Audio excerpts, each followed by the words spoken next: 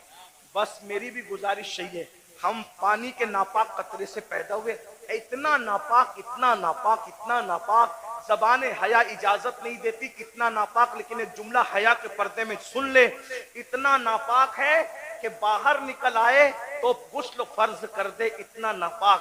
اور قبر کی وہ سڑی ہوئی مٹی جس میں کیڑے مکوڑے ہیں، یہ ہمارا حال ہے۔ اگر اللہ ناراض ہے تو یہ حال ہے، اور اگر اللہ کو منا لیا تو پھر کوئی سڑی ہوئی مٹی نہیں ہے، کوئی سڑی ہوئی، اگر اللہ کو منا لیا تو مٹی نہیں سڑی ہوئی نہیں، بلکہ انشاءاللہ کفن کو بھی مٹی کا دھبا نہ لگ سکے گا۔ اگر خدا کو منا لیا، آؤ آج عہد کرو، شعبان کا مہینہ چل رہا ہے، اللہ کے رسول رجب سے ہی تیاری کرتے تھے رمضان شریف کی، نیکیوں کا موسم بہار آنے والا ہے، برکت والا مہینہ، ایک نیکی 70 کے برابر، فرض 70 فرضوں کے برابر، روزہ رکھنا